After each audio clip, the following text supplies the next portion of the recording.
učenec, dijak, starši in učitelj, ta trikotnik mora biti uravnotežen. Se pravi, če zdaj rečem, enakostraničen trikotnik ne bi to bil. Starši bi se skozi pritoževali in tako naprej in to ni dobro. Tudi za otroka to ni dobro, ker otrok mora tudi doživeti kakšen poraz, tudi kakšen padec. Ves čas, ko uporabljaš digitalne pripomočke, puščaš tako imenovani digitalni odtis, ki se ti lahko tudi vrne nazaj. Mladi objavljajo vse žive stvari. Zelo dobro vprašanje. In najprej me je žena to vprašala doma. Vsem tem ljudem rekel, ok, če ste s tem nezadovoljni, imate svoje argumente, jaz jih ne bom zdaj razpravljal, ampak za božjo voljo ne ostati doma, ker to ne bo v redu za Slovenijo. Pozdravljeni. Živjo. Z nami je gospod Prebilič, predsednik stranke Prerod, in ker je v bistvu to že nekak klasika za ta podcast, bi vas prosil, da se kar sami predstavite. Ok, moje srce je še vedno usmerjeno v pedagoško delo. Torej, zelo rad učim, še vedno imam nekaj malega ur na fakulteti za družbene vede. Začel sem svojo kariero poučevanja na osnovni šoli, potem na gimnaziji, na Ljudski univerzi, ker sem starejše izobraževal. Mi je pa najbolj staro spomin v tej karieri izobraževanje Romov, ki so mi nedokončano osnovno šolo. To je bila res izziv, moraš prilagoditi stvari, ampak je pa na nek način rewarding za tega, ker vidiš, da se neke stvari lahko dajo, kljub temu, da mogoče na prvi pogled zgledajo nemogoče, tudi tam naučiti.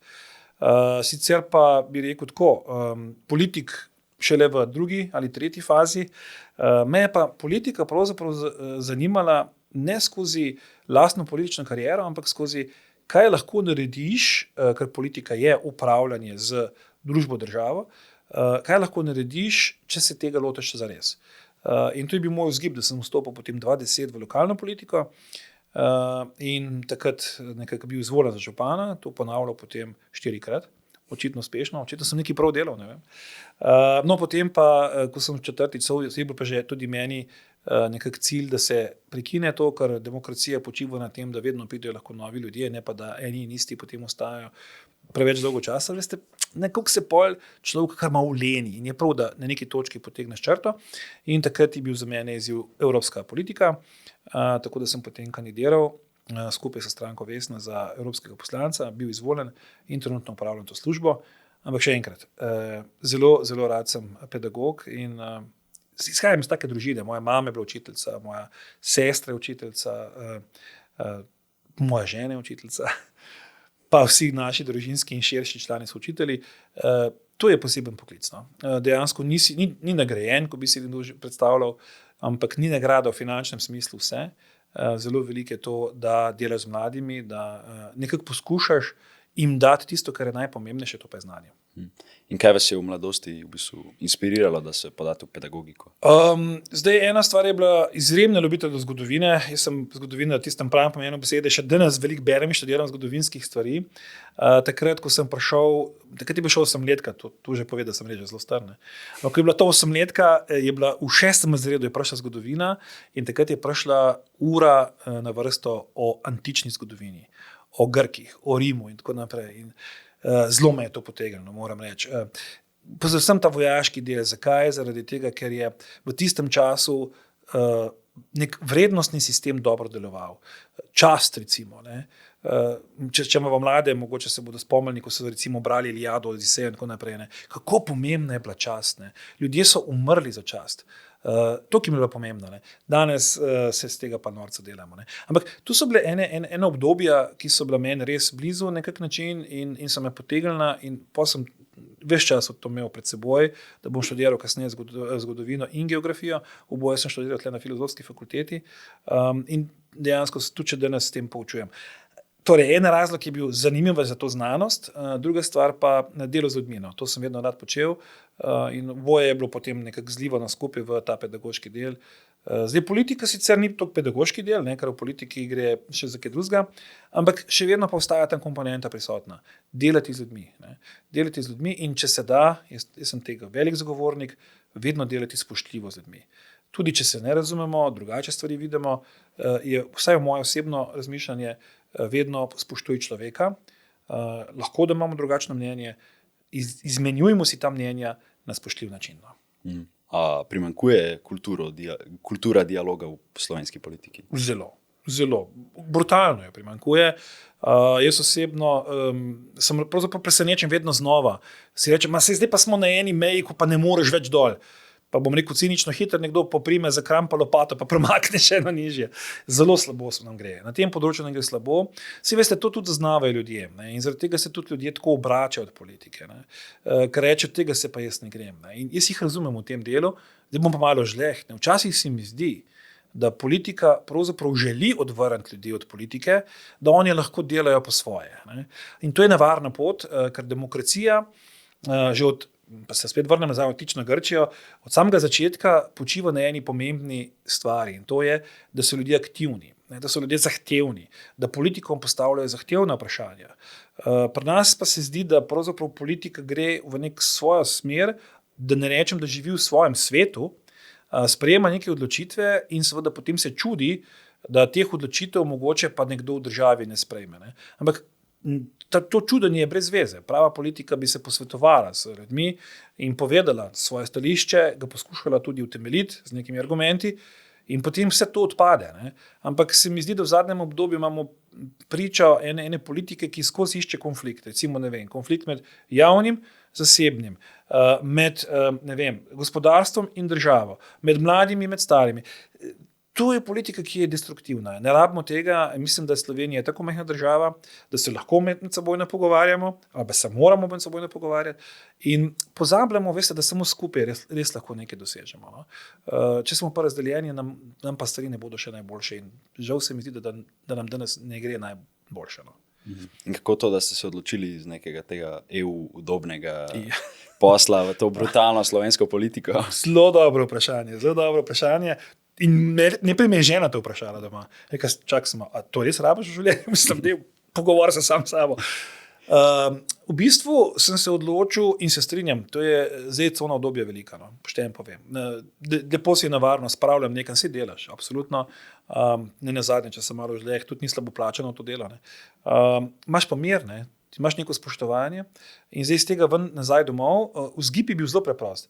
In to je, da ko je bila ta vlada imenovana, zdaj bo že 4 leta nazaj, sem bil prepričan, zdaj bo pa tako, ko mora biti. Ne? Se pravi, vse se bodo stvari porihtale, imamo vlado, ki ima močno večino, torej ni izgovora, da se nekaj ne da, in jaz sem bil prepričan, zdaj bomo pa imeli Slovenijo takšno, kot si jo zaslužimo in želimo. No, žal se to ni zgodilo. Še več, prišlo je do velikega odmika od tistega, kar je bilo obljubljeno. Ne? Se pravi, eno je bilo rečeno, drugo storjeno ali pa celo največkrat nič storjenega. In potem se nenadoma ena množica ljudi, ki so volili to vlado, začela seliti v en bazen tako imenovanih neopredeljenih. Ljudi, ki so nezadovoljni in jaz celo trdim, da mnogi od teh ljudi ne bodo več volili te vlade. Zdaj pa imamo dve možnosti. Ali ti ljudje ostanejo doma in rečejo, tega si mi več ne gremo, kar je slabo. Zakaj? Ker potem pride do anomalije in to je, da bodo tisti, ki bodo volili, bistveno močnejši. Tisti pa, ki volijo, žal prihajajo v glavnem iz desnega političnega spektra. In drugo, tem ljudem se mi zdi dati neko možnost izbire, da ne bodo rabili ostati doma. Ne? In to je bila moj vzgib. Torej, aktiviral sem se zaradi tega, ker bi rad vsem tem ljudem rekel, če ste s tem nezadovoljni, imate svoje argumente, jaz jih ne bom zdaj razpravljal, ampak za božjo voljo ne ostati doma. No? Ker to ne bo v redu za Slovenijo in jaz si želel, da bi vsi tisti, ki so razočarani nad tem stanjem, vseeno odšli in jaz bom se potrudil, da jih nagovorim čim bolje in da mi morda namenijo svoj glas. Mogoče prav to, da v bistvu volijo tisti, ki ne grejo na volitve, torej oni izberejo vladajočo stranko. Točno, zelo dobra ugotovitev in zaradi tega je tako pomembna volilna udeležba. Ne? Jaz doskrat ljudi poskušam razumeti, da so razočarani, prizadeti, jaz to vse razumem, ne? Ampak vendar ne iti je pravzaprav dati možnost drugemu, da odloča v tvojem imenu. Kljub razočaranjem je zmeraj pravim, pač proba izbrati nekaj, kar ti je najbližje. Ne? Lahko se pritožujemo nad ponudbo, ves čas se strinjam, ni vedno optimalna, ampak vendar, dajmo probati nekaj izbrati, kar pa ni tako slabo. No? In še ena misel, zelo pomembno se mi zdi, da bi enkrat šli na volitve ne glasovati proti nekomu, žal se to dogaja velikokrat, mi glasujemo, bom tega volil, sem da ne bo. To ni dobro. Ne? Moj cilj je bil aktiviranje, da bi ponudil neko možnost, da bi ljudje rekli, no, tukaj bom pa enkrat zaglasoval za, ne proti nekomu, ampak za nekoga. Zdaj, kako bomo v tem uspešni, bomo videli 22. marca. V bistvu sploh ne gledajo večinoma program, ampak samo ali ta stran, Da. ali pa samo da ni ta stran. Res je. Jaz bi si želel, mi smo program pripravili, ravno prejšnji teden tudi potrdili na našem srečanju, še ta teden in naslednji teden bo tudi javno objavljen na vseh portalih in tako naprej. Ne si ljudje preberijo, jaz bi si to želel. Tudi bom vesel, če bodo ljudje imeli kritike, s tem nimam težav. Jaz absolutno razumem, da ne vem vsega, sem sicer dolgo v šolo hodil in marsikaj dosegel, ampak vendar vsega ne moreš vedeti. In če so te kritike dobronamerne, jih bomo z veseljem tudi sprejeli in izboljšali še kaj, ni težav. Ampak se strinjam, dajmo probati gledati malo bolj vsebinsko in ne samo ideološko. Ne? Ker veste, na koncu vseh koncev ideologija, pa bom zdaj res malo grob, ideologija največkrat samo deli. Ne? Vsebinsko pa rešuje zelo malo. Zelo malo mobilizira čustva ljudi in kot čustveno človek, ki se odloča, potem se ne odloča o vsebini, ki jo je prebral, ampak samo o simpatijah in antipatijah. To pa se mi zdi, da je mnogo premalo za to, da dobimo kvalitetne ljudi, ki bodo upravljali z našo državo.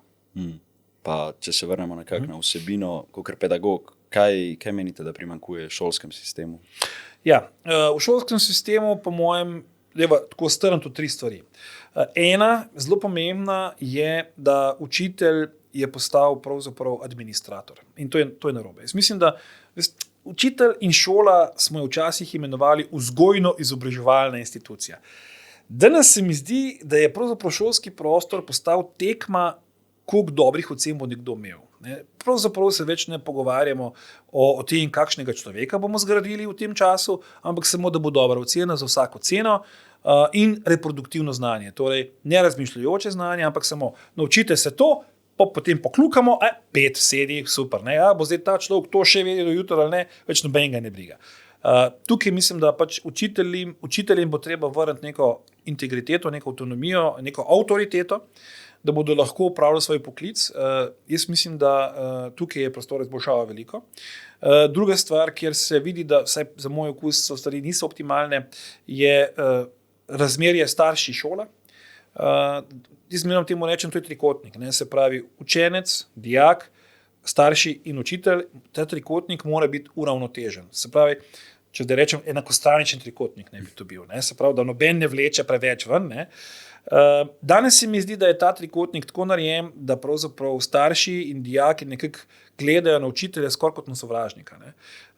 In to je narobe. Ne? Jaz bi si želel, jaz kot starš nastopam vedno na način, če moja Tamara, zdaj je v 3. letniku, dobi slabšo oceno, jaz ne vprašam zdaj njo, ali te učitelj ne mara, ali pa ne vem, je bilo kaj narobe.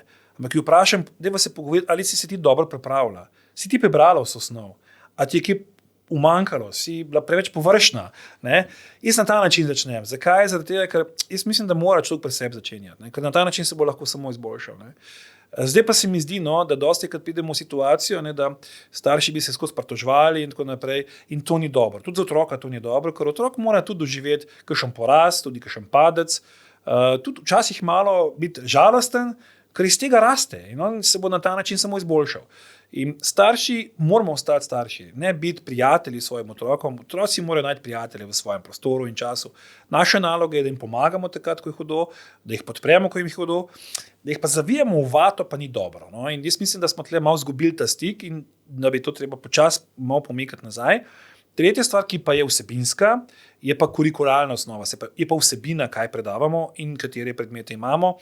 Jaz mislim, da je pri teh predmetih vsega preveč, kot sem rekel, pomnjenega znanja, se pravi, naučiti se moramo to in to. Veste, zdaj živimo v času 21. stoletja. Ne? Imamo umetno inteligenco, imamo Google, imamo vse živo, ChatGPT-je. Vsak podatek lahko danes preveriš v 2 sekundah. In je škoda obremenjevati glave, mislim, nekaj malega seveda mora znati, da se znaš v času in prostoru orientirati logično. Ampak, da se poučimo ne vem kakšne količine stvari na pamet, se mi zdi pa škoda. Jaz bi tukaj obrnil stvar. In sicer bi si želel, da bi mladi ljudje bili socialno bistveno bolj pismeni, kot so danes, da bi bili psihično bolj stabilne osebe, kot so danes, da bi se recimo opismenili na področju gospodarstva, podjetništva, da bi se opismenili tudi na področju varnosti in tako naprej. Jaz res ne vidim potrebe več danes vztrajati z nekimi 5 urami matematike vsak dan, ne, in ne vem kakšnimi težkimi algoritmi, ker mi imamo pomagala danes, ne, ki nam to rešujejo. Ne moramo pa mi, se mi zdi, zamenjati faktografskega znanja z znanjem širine, kjer mi razumemo družbene fenomene, kjer znamo probleme reševati. Ne. Ker mi znamo zdaj en predaček odprti proti drugega, ko moramo pa omaro odprti, pa že problem. Ne. In to se mi zdi, se mora vrniti nazaj v šolo. Tega smo izgubili ogromno. No. In skandinavski način poučevanja ravno v tej smeri gre. Ne. Se spomnim, ko smo pred 15 leti njih občudovali, ko so tablice dali v otrokom v šole, ne. Danes tablice umikajo, ne, ker so ugotovili, da grafomotorika učencev je tako nazadovala, da nekateri tudi pisati več ne znajo, kar ni dobro. Ne. Mi moramo še vedno neke temeljne veščine imeti pri sebi in ne toliko obremenjevati samo s tem, nauči se vse letnice na pamet, nauči se vse to na pamet. Še enkrat, to ni potrebno, tudi študentov tega ne zahteva, nekaj moraš vedeti, še enkrat. Ampak meni je bistveno pomembno, recimo pri meni vojaško zgodovino učim, zakaj je Napoleon zmagal v Avstralijo? Kaj je bila njegov trik, kje je on to naredil? Ne, da mi ne zna našteti, tukaj je umrlo, tukaj tam, leto to, ono tretje, imena vsa ve, na koncu pa ne ve, kaj je sporočilna vrednost tega dogodka. Ne? In to pogrešam in se mi zdi, da to moramo absolutno vrti nazaj v šolo. Da znajo mladi v bistvu razmišljati. Tako, in so samostojni pri tem, da so kritični, ne, in ne kritizerske, to je razlika. Ne samo to je vse brez veze, to nima nobene vsebine. Ne. Ampak da postavljajo, tako se zdaj binva pogovarjamo, zahtevna vprašanja, to je tisto, ne, in se skozi to tudi nekaj učijo. Te stvari rabimo nazaj, ker se mi zdi, da prihajamo v neko obdobje fake newsov, izmišljenih zadev, in če ne bomo znali detektirati, kdaj je nekaj nam po domače vrženo tako, da nas podkupijo z nečim, in ne bomo tega ločili od realnega stanja, se ne bomo zbudili v nek populističen svet, kjer bomo vsi skupaj ena velika kmetija. Ne? Ali če karikiram, ne? Res mladim vsem priporočam, vzemite knjigo Živalska farma, ne? Res je malo hecna, ampak je zelo poučna. Ne? Tukaj moramo biti kritični, da se nam ne bo to zgodilo, da bomo na koncu 2 noge dobro, 4 noge slabo ali obratno, ne, ker na koncu pride do preobrata, ampak da znamo vsebinsko zadeve za pravočasno zamejiti, to je tudi za demokracijo dobro, in reči, oprostite, ne nas fopati s takimi neumnostmi, ne, lepo vas prosim. No. Nehajte s tem, nismo nori, ne, dajte nam ponuditi nekaj več. Ne.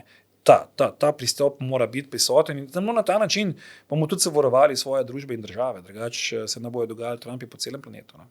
Vse živali so enako vredne, razen tiste, ki so bolj. Ja. Tako, tiste, ki so malo bolj, ene so malo bolj kot druge. Ne?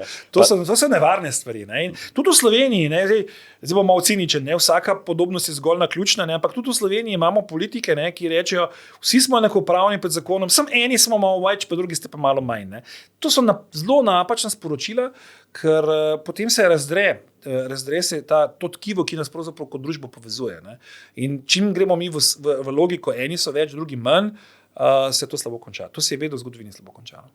Pa če gremo še na starše, pa se povečuje ta permisivna vzgoja, kot ste prej povedali, pa kaj je v bistvu cilj starša, kaj mora on iz svojega otroka narediti? Se tukaj zdaj ne gre za kritiziranje staršev. Veste, starši, kot rečeno, jaz sem oče 2 deklet, starši si želimo seveda, da naš otrok uspe, logično. Zato smo tle, mi mu želimo dobro. Ne? In zdaj gre pa samo, kako to znamo izpeljati. Ne? Zdaj, eni pač razumejo, da pač mu je treba res pomagati povsod. Ne? In na ta način seveda ga onemogočiš, da on dobi lastno izkušnjo. Ne? Ker pač ti mu ovire odstranjuješ, on pa po poti hodi. Ne? In se ne bo spotaknil nikjer, ker ti boš pa že asfaltiral, preden bom stopil gor. Ne? In to je ta del permisivne vzgoje. Ne? Jaz mislim, da mora biti, kaj če temu reče, kakor da si na elastiki. Otrok mora biti na elastiki. On mora delati tudi sam, mora tvegati sam, kot sem rekel, včasih se bo spotaknil na tej poti, ampak to ga dela močnejšega na dolgi rok. Ne?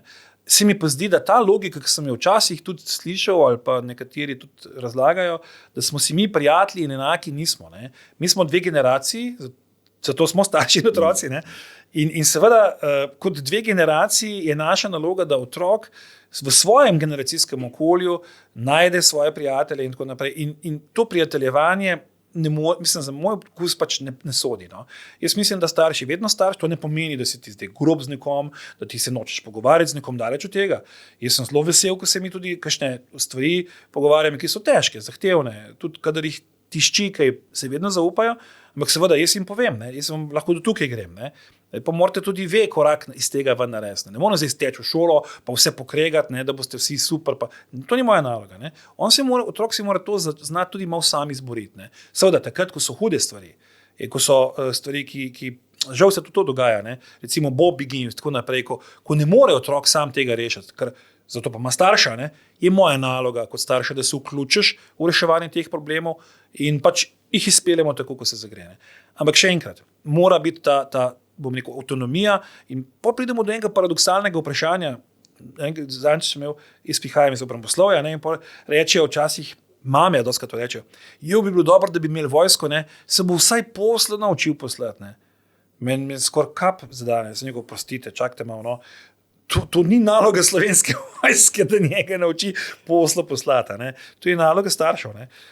Hočem reči, ta odgovornost je pri nas, pri starših in je ne moramo outsourcati. Ne. To bi doskrat radi naredili, ko je neprijetno. Ne, treba si je pač tudi postaviti meje, linije, robne pogoje. Ja, včasih ni to prijetno, ne. Ampak otrok in tudi mi, veste, tudi starši si želimo imeti neko predvidljivo okolje, da vemo, do tam lahko grem, če grem pa čez, bo pa posledica. Ne. To rabi tudi otrok. Meje mora biti jasne in ko gre čez, mora biti posledice, ker če ne bo posledice, je polje vse dovoljeno in če je vse dovoljeno, potem se znajdemo v kaosu. Kaos pa za nikogar ni dober. Mogoče primanjka neke pozornosti do otroka. Se strinjam. Kar mi, tudi jaz vzamem sebi kritiko, je, da glede na življenjski utrip, način življenja, včasih zmanjka časa. Se strinjam. In tukaj seveda je potrebno, in rečem, tukaj so odgovoren v tem delu zelo. Imam sicer soprogo, ki je kot učiteljica več doma in podela marsikaj in se ob tej priložnosti zahvaljujem, da to naredi. Ne? Ampak vendar, seveda si moramo tudi za čas vzeti. Ne? In jaz se trudim, no, da kljub temu, da je urnik naporen, mi dostikrat poleti pobegnemo. Poštejem povem, mi vedno potujemo skupaj, gremo z avtom, zaradi tega, ker je avto prostor, kjer ne more noben pobegniti. In ti si potem, recimo, ne vem, lani smo bili v Estoniji, ne, pa vsak reče, pa si bi lahko letel. Ja, lahko bi. Potem bi imela ono slušalke gor, pa sedela bi na drugem stranu letala in potem se ne bi pogovarjali. Meni to ni point. Point je, da se mi moramo družiti. In ko štartamo, ona najprej začne slušalkami. Ne? Se pa posluša nekaj časa, 2-3 ure, potem začne že dolg set, ne? Pa začnemo, ne? Se malo tudi pogovarjati. Pa to, pa ono, pa tretje. Tako da v bistvu ta potovanja, ko jih mi delamo, so neke vrste kompenzacije tistega časa, ki ga izgubimo v času leta. Se pa trudim, no? Kljub temu, da smo res v stikih, tudi starejše, ki že študirajo v Ljubljani, jaz nikogar ne omejujem. Vidim pa, da dostikrat potem pride do česa, pa potem ona vedno pokliče. Ne? Reče, veš kaj, to pa to, rečem, da je poslušati, da se vsesti, da se zmeniti, ne bomo pomagali, logično, ne. Ampak ja, mora biti pa zaupanje, no to pa ja. Ne. Zaupanje gradiš pa skozi čas, ne. Da otrok ve, da ti lahko zaupa in da ne bo padel na cedilo, da bo pozabljen, ne. Moraš delivati, bi ti mu rekel, ne, na nekih točkah. In zaenkrat, no, trkam na les, zaenkrat jaz mislim, da imamo ta odnos kar dobro narejeno. Ja. Kako pa vi gledate na digitalne tehnologije, telefone? Pa... Ja, zdaj jaz moram odkrito povedati, no, da jaz vidim digitalno tehnologijo kot pomagalo. Ne. Jaz še vedno trdim, da tudi umetna inteligenca, pa upam si, no, da umetna inteligenca ne bo nadomestila ljudi. Ne. Jaz trdim, da smo ljudje nenadomestljivi, ker imamo unikaten način razmišljanja in tvorenja idej. In to je prav. In ni to ostane v človeku še vedno tisto, kar mu ostane. Roboti so praktično že dejstvo, ne, se pravi, in bodo samo več. Ampak še enkrat, želim si, da ta čustvovanja in vse ostale stvari, ki so nam lastne in niso nič povezane z algoritmi, da ostanejo nam še vedno kot nekaj posebnega. Zdaj, kot sem rekel, digitalna tehnologija absolutno ne zavračam, to pomaga povsod. si bi pa želel, da to ostane na ravni pomaganja. Ne. So pa tudi tisti, ki si želijo zamenjave, ne, da bi pač, ne vem, umetna inteligenca delala vse, ampak jaz mislim, da to ni dobro, resnično ne, ker kot rečeno menim, da smo v tem delu nenadomestljivi. Kar se tiče pri pomočkov samih, moram povedati, da sem tečen tudi pri vzgoji bil. Punce so dobile zadnje telefon v šoli, ne, kar je bilo kar hudo. Sicer to je že nekaj let nazaj, ampak recimo takrat je dobila starejša telefon v 7. razredu, ne, je bila edina v razredu, ki ni imela mobil telefona, ne, in vsak dan smo imeli pogovor doma, zakaj, vsi ga imajo, zakaj jaz ne. In veš, kaj si bil isti odgovor, sem rekel, a te ne dela to nekaj posebnega, ni to dobro. In pa seveda to je pa malo provokacija. Ampak hočem reči, no, ta tehnologija je zasvoljiva, to vsi vedo. In se mi zdi, da tako kot so ostale stvari, ta stvar mora priti v pravem času. Ne. Če pride prezgodaj, se ta stvar lahko zelo izrodi in žal imamo veliko primerov tehnološke in druge zasvojenosti mladih. Mi nismo nikoli dajali otrokom voziček telefonov, nikoli, tablic in podobno, ni šans.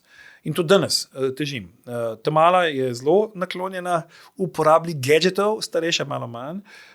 Ona starejša bolj študijsko pa to.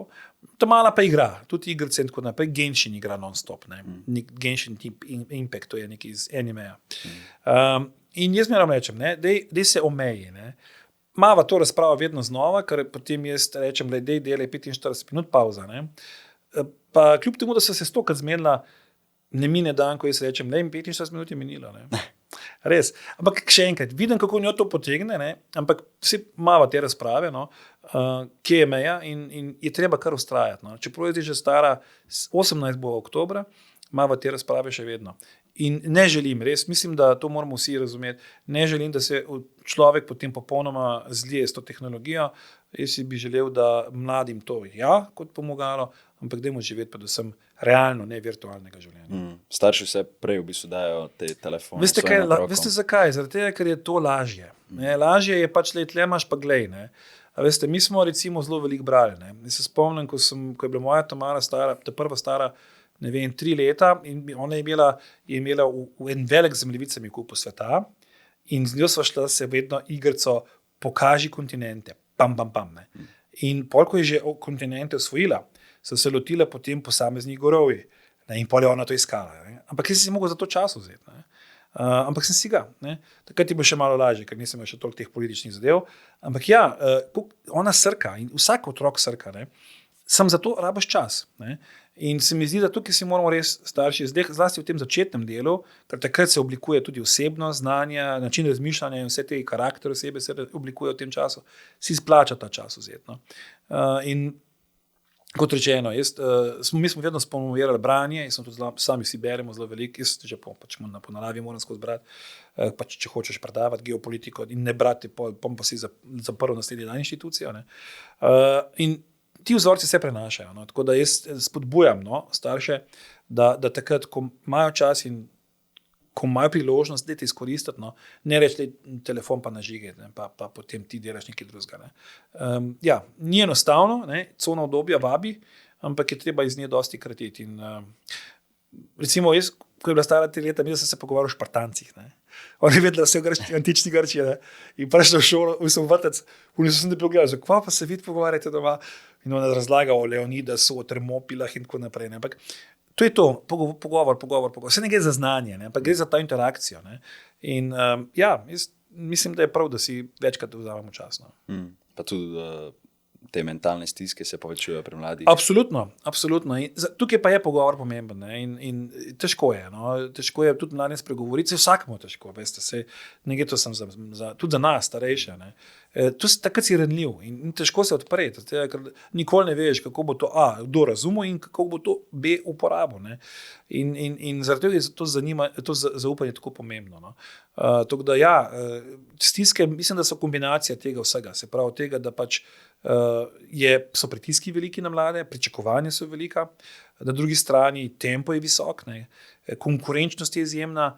In potem še vprašanje, kako imaš čas v sami družini se o teh stvarih pogovarjati in potem se lahko znajde nekdo res v veliki stiski in tega je res veliko.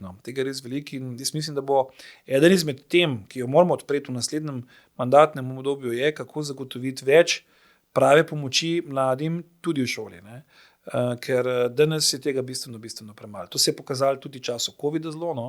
In jaz mislim, da bi morali se iz tega nekaj naučiti. Osebno menim, da enostavno boš tudi psihologiji, ki je danes tako zamejen, težko je do njega pride. Mislim, da bo treba tukaj enkrat se pogovoriti, pa tako kot na področju medicine, ker smo se dogovorili, pa večji vpis naredili, bo ta premislek treba narediti tudi na tem področju. Teh ljudi bomo potrebovali več, načina življenja in vseh okolij, ki so, bom rekel, zelo tako pritiskajo na ljudi, no, zelo pritiskajo. Veste, včasih je bilo tako, mi nismo vsega vedeli o drugih ljudeh, ne. Jaz sem živel v eni vasi blizu Kočevja, pa smo imeli eno majhno skupino, pa smo hodili okoli pa tako naprej. Nismo vedeli, kaj se dogaja v Ljubljani, kaj se dogaja, ne vem, v Lendavi, ne. Zdaj, ko je Facebook, ne, vsak mladi se primerja, no, gleda, lej, ta je šel v New York, ta je šel v Tokio, kaj pa jaz sem pa doma, ne, jaz sem pa nič, ne. Samo en primer, ne. Torej, vsa ta omrežja, vsi ti stiki so super, ampak so pa tudi skozi prizmo primerjalnosti zelo obremenjujoče lahko za marsikoga. In zdaj, če ti nisi izgrajena, stabilna osebnost, pa rečeš, ok, on gre tu, jaz grem pa to, ne, imaš nek obrambni mehanizem, pa rečeš, kaj me pa briga, ne. Lahko zapadeš v neko zgodbo, da se počutiš manj vreden, izključen, nepomemben. To pa ljudem nekaj velja, veste, mi smo socialna bitja, mi hočemo biti v neko družbo vključeni. Ne. In tle mislim, no, da je treba res pomagati mladim ljudem. No. Kaj pa se strinjate s prepovedjo socialnih omrežij za mlade? Jaz tako, no, načeloma, jaz bi si želel, da ne bi bilo sploh treba se o tem pogovarjati, da bi mladi sami razumeli, ne, to ni treba. Ne. Zdaj, jaz to vidim kot zadnjo možno varianto. Ne. Ampak ko so se prej pogovarjali, če se manjka v šoli, tega manjka. Digitalne pismenosti manjka tudi. Ne. Kako mlade opolnomočiti, ne, da je to virtualno življenje, ki je čist drugo, ne, nimamo mi s tem nič, B, kako je pomembno, da ne preživiš svoje življenje, C, da se ne primerjaš non-stop z drugimi skozi to, in D, ne, da ves čas, ko uporabljaš digitalne pripomočke, puščaš tako imenovani digitalni odtis, ne, ki se ti lahko tudi vrne nazaj. Ne. Mladi objavljajo vse žive stvari. Ne. In jaz vam povem iskreno, ko se pogovarjam z delodajalci, danes se pregoogla vsakogar, ko pride. Pa bom dal bolj klasičen primer. Mi zdaj sestavljamo kandidatne liste. Ne. Veste, kaj je prva stvar? In mi pa pridimo, ko Google tipkaš, pa vidiš, kaj je ta človek počel. Ne? In vidiš kompletno anamnezo, ne? Bil tako, ono, tretje, ne? In si zelo previden pri nekaterih lahko hitro. Ne? Torej, hočem povedati, ne? Ta digitalni vtis ni nepomemben. Te lahko definira v marsičem in ne zgine kar tako. Ne? Te spremlja lahko zelo dolgo časa. In kot sem rekel, moramo ljudi bolj opismeniti, kako uporabljati te stvari, ne da oni to uporabljajo kot pa kaj nam pa morajo in tako naprej. Ne. Torej, jaz bi najprej izobrazil in šele potem bi šli mi po logiki omejevanja. Ker če samo omejiš in ne poveš, zakaj nekaj ni dovoljeno, mladi ste tako pametni, da boste rekli, čakaj malo, ne. Spet ima se nekaj proti nam. In to ni prav pristop. Ne podcenjevati mladih. Ne. Dajmo jih najprej opolnomočiti, potem bodo pa marsikdo od njih ugotovil, ne, mogoče pa to res ni najboljše. Mogoče bo moj bodoči delodajalec gledal prav to epizodo. Mogoče, pa bo še pogooglati. Ne, lejte, tako je, no, tako je, res je tako. In te stvari niso tako nepomembne, kot se nekdo zdi, ne. In marsikaj povedo o osebi, ne. In marsikdo potem reče, wow, ne, mogoče ga pa ne rabimo ali je ne rabimo, ne. In zgubiš pa, že v startu imaš slabše pogajalsko izhodišče, kot bi imel, če je tvoja kartoteka, recimo temu, bolj čista. Kaj pa vi delate za sprostitev v prostem času? Ja, tega je zelo malo, iskreno povedano. Zelo malo, zato ker pač ogromno delam. Moja strast včasih je bil še kakšen hobi v športu, no, jaz sem veliko recimo smučal, včasih še tenis igral, pa je bila košarka, pa to zdaj pa tega res malo, moram reči. Potem pa, ko je nekaj prostega časa, ga poskušam deliti tudi z družino. No? Tako da lovimo te trenutke, da smo skupaj. Sicer pa imam pa eno stvar, no, ker se pa res težko odpovem, to pa je branje stripov. To pa res berem povsod, potujem z njimi, zmerno so z menoj. Zanj sem bil na opazovalni misiji na Filipinih, sem si spakiral tudi strip savo. Ne. To mi je nek tak, sprošča me, resnično me sprošča. Premakneš se v nek svet junakov in v tem svetu junakov praviloma junaki zmagajo. Ne. In dobro vedno zmaga, kar ni nujno v realnem svetu. Ne. Tako da mi to daje nekako sprostitev. No. Drugače pa ja, pravim, no, da poskušamo čim več biti skupaj. Zdaj največkrat so to vikendi, ki jih še zaenkrat ohranjamo za sebe. In pa kakšni večerji, ko se zberemo vsi, mislim, čez dan kosilo je nemogoče med skupaj. Stremimo pa k temu, da je vsej večerja skupen obrok. Tudi, če nič pametnega ne pogovarjamo, jaz vztrajam, da se pač usedemo za mizo, punce je včasih, pa jih kličem, prid za mizo, pa sej, pa une stare žene 20 let. Pa kaj je zdaj to? Nekole, dej meni narediti uslugo, pa prid za mizo. Sedi se za mizo, pa nisem lačna, v redu, sedi za mizo, prosim te. Ne? In še vedno se je stekla neka pogovor, neka razprava, in to povezuje. No? In jaz mislim, da dajem za izziv vsem, dajte probati en obrok, če se da skupaj med, ker se mi zdi, da je to dobro, resnično dobro, za družino dobro. Kako to, da knjiga, ne pa, mislim, strip, ne pa knjige? Ne, knjige so, veste, knjige me spremljajo profesionalno, se pravi, berem itak, kar moram brati. Že leposlovje je toliko manj, ker je pač spet čas omejen. Študijske in druge stvari moram pač updatati ves čas, tako da knjige absolutno, ampak se pravim, strip je pa tako malo zaguš, da se človek malo sprosti, umakne iz vsakdanje norije, zamakne. Na počitnicah pa počitnica pa tudi. Moram reči, da slovensko leposlovje rad preberem, ker mislim, da je spregledana ta ena epizoda, ki se sami ne zavedamo, koliko enih fantastičnih piscev imamo, koliko enih dobrih del imamo, pa kar doskrat vzamemo nek roman, ne vem, zmišljal se bom Da Vinčeva šifra, pa da vzem, ne vem, Franceta Bevka, ali pa ne vem, vzem Cile Kosmača, ali pa koga drugega, ki so res lepe zgodbe in mislim, takrat dobiš v pogled tudi malo slovensko dušo, način življenja vseh nas, naroda in tako naprej. Tako da to pa rad preberem in prav danes sem snemal en drug podcast in sem jo vprašal, kjera, pa tiste knjige sem pokazal, za mene je še zmeraj najljubša novela, je Cile Kosmač, Balada o trobenti in oblaku. Čakaj pa? To je knjiga oziroma novela, ki pripoveduje zgodbo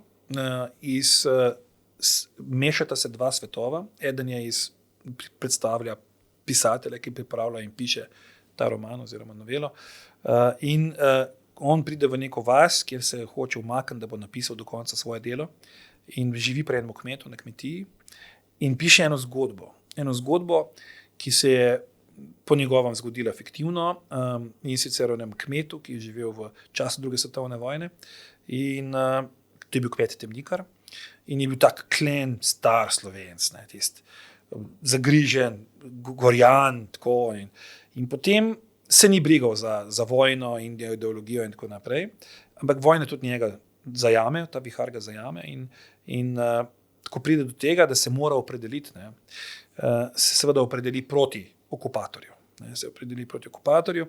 In takrat se sreča tudi z kolaboracijo, izdajavstvom in tako naprej. In na koncu se tako zgodi, da je on, da se sreča s sovaščani, ki so bili pač na drugi strani, in nekaj dolga zgodba, skratka bom skrajšal, pride do enega izdajstva in ta kmet se postavi pol na pravo stran, zgubi življenje, za pravo, se pravi zato, ker brani neke vrste slovenstvo, brani vrednote, čast, ko smo se prej pogovarjali o Grkih, pri tem, kot sem rekel, zgubi življenje, celotno družino pobijajo, in on to novelo piše. In ko konča, ta kmet, pri katerem živi, pa hodi k njemu, vsake toliko popraša, kako pa napredujete? Pa reče, gre, kaj pa pišete, skozi ga sprašuje. In vsake toliko časa mu malo navrže, kaj piše. No in potem se srečata dva svetova. Dva svetova v tem delu, da je ta kmet, pri katerem je živel, tudi bil povzročil neko trpljenje. In ko pesnik oziroma pisatelj odhaja, ta kmet naredi samomor. Ker se prepozna v tej zgodbi, da je narobe ravnal. Tako da je neka mešanica dveh svetov, ampak zelo, zelo lepo napisana. Res. Če bo imel kdo čas, preberite, res je lepa. Balada o trobenti in oblaku pa je, ker se dogaja, ta citat je vzet iz enega dogodka, ker v tem neposrednji bližini te kmetije je bila neka zidanca, neka višja ležeča hiša, in tam je bil en stari gospod, ki je imel vnučka, in ta vnuček se je učil trobento igrati. In je vsake toliko trobil in ta je to slišal in na ta način se to vse poveže v neko celostno zgodbo. Knjige dajo neko širino. Absolutno. Pa ne gre samo za to, da se tudi širina, bogati se vokabular, se pravi besedni zaklad osebe, bogatiš način razmišljanja in povezovanja misli. Tako da branje je po moji oceni nenadomestljivo. Ne? In res mi je žal, da danes beremo pravzaprav malo, beremo največkrat poševno, ne? Se pravi tako preletiš, pa rečeš, obrneš, ne vzameš časa za to, da bi se res v nekaj poglobil, da bi po njem strukturo stavka analiziral, bi rekel, kako besedo je uporabil. Recimo v tem balado o trobenti in oblaku je beseda kakopak. Ne? To je beseda, ki od nas v nekem normalnem izmenjavi debate ne boš že slišal. Ne? Ampak kako pa je pritrdilna beseda, ne? In ti stare stvari so ful zanimive. No? To, da, branje je res veliko, no? in tudi lahko si skreiraš svoj svet. Ne? Ti lahko, ko bereš eno knjigo, pa je dva bereta, bo en videl to, drug bo to. Ne?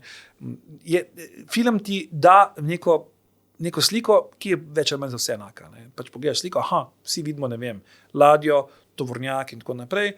Tle pa ne, tle pa lahko vidi to nekaj na ta način, nekaj na to. Zaradi tega je branje dobro, ker te krivulje naše v glavi dela in nas dela, bom rekel, drugačne in pametnejše in modrejše na neki točki. No. Kot rečeno, zelo priporočam. Zdaj pa pred konec. Ja. Smo vam pripravili 12 vprašanj. Hitrih vprašanj. Tako da, kateri trenutek iz vaše politične kariere vas je najbolj presenetil? Objava rezultatov predsedniške kampanje. Ker so bili boljši, kot sem pričakoval. Katera navada vas je najbolj osrečevala v prostem času? Smučanje, definitivno. Parlament ali strankarska pisarna? Parlament, zdaj, ker lahko več povem. Dolgi sestanki ali hitre odločitve? Hitre odločitve. Kateri kotiček Slovenije vas vedno znova preseneti? To je pa težko, ker je tukaj veliko lepih kotičkov. Ampak recimo tako na prvo žogo bi rekel Prekmurje. Če bi morali izbrati eno politično odločitev, ki bi jo ohranili kot zgled, katera bi to bila? Drži obljubljeno besedo. Raj pogledate film ali serijo? Film. Govor ali intervju? Intervju. Katera knjiga vam je najbolj pomagala v karieri? Zakaj propadajo narodi? Kateri dogodek iz vaše politične kariere vas je naučil največ?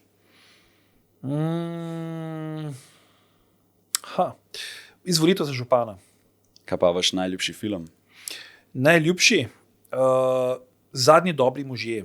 A Few Good Men. Samostojno ali ekipno delo? Ekipno delo.